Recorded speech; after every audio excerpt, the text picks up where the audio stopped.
Bonjour à tous, bienvenue sur cette seconde partie sur le prélèvement à la source. Cette seconde vidéo va aborder la situation des dirigeants d'entreprise. Qu'est-ce qu'un dirigeant d'entreprise?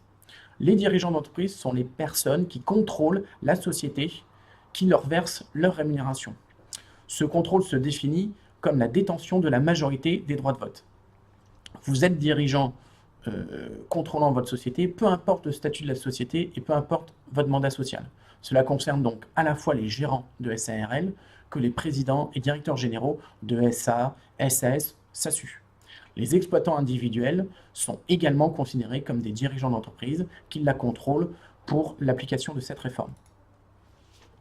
Pour vous, dirigeants d'entreprise, comment vont être déterminés les revenus exceptionnels et les revenus non exceptionnels?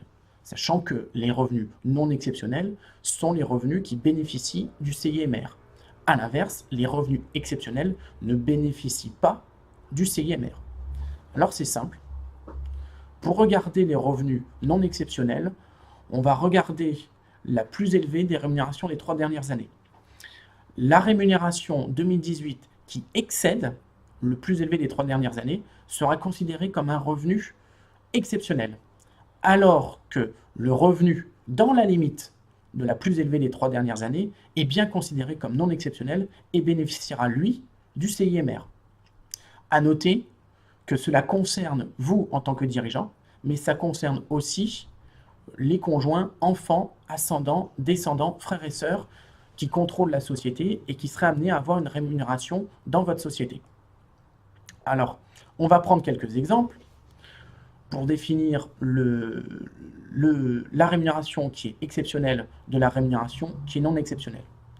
On va regarder sur la première ligne un dirigeant qui a une rémunération de 50 000 € par an au cours des 3 dernières années, 2015, 2016, 2017. En 2018, ce dirigeant prend une rémunération de 75 000. Et en 2019, il prendra une rémunération également de 50 000. Donc là, on voit que la plus élevée des 3 dernières années, c'est 50 000 €. Donc le revenu non exceptionnel qui bénéficiera du crédit d'impôt, c'est bien 50 000 €. Il y aura 25 000 € de revenus exceptionnels qui, lui, ne bénéficieraient pas du crédit d'impôt. Prenons, dans la troisième ligne, un exemple d'un dirigeant qui, au cours des 3 dernières années, a pris une rémunération de 50 000 €, 55 000, 60 000. En 2018, il repasse à 65 000 € de rémunération et en 2019, il se versera également 65 000 €. Pour lui, le plus élevé des 3 dernières années, c'est bien 60 000. Son revenu, sa rémunération 2018 de 65 000, bénéficie du CIMR dans la limite de 60 000. Les 5 000 € supplémentaires bénéficieront d'un crédit d'impôt par voie de restitution en 2020 qu'il faudra demander sous forme de réclamation.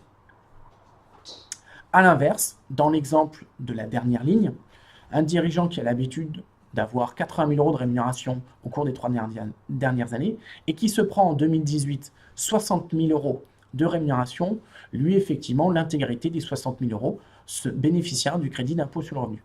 Alors, on peut évidemment imaginer des stratégies de rémunération pour l'année 2017, puisque l'année 2017, les gérants majoritaires de sociétés, de SARL, peuvent encore décider le montant d'une prime pour fixer les rémunérations de l'année 2017.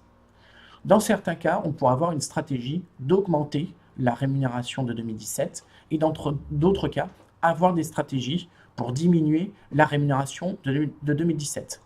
Prenons l'exemple, par exemple, de la première ligne.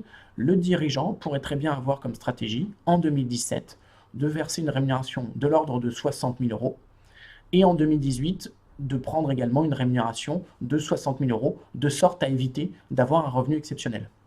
A l'inverse, si je prends la dernière ligne, le dirigeant pourrait avoir la stratégie en 2017 de baisser sa rémunération, par exemple de 10 000 € pour la passer à 70 000 et 2018 placer sa rémunération de 60 000 à un montant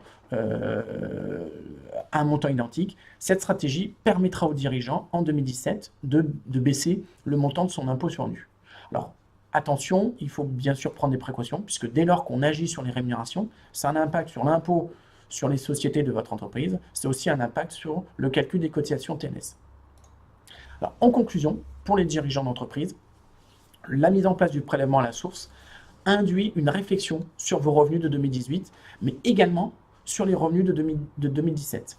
Les choix que vous allez faire dépendent des revenus des 3 dernières années, donc 2015-2016, et aussi de ce que vous anticipez pour les années à venir, 2018 et 2019. Vous pourrez nous retrouver nos informations sur le livre blanc que vous pouvez télécharger sur le site internet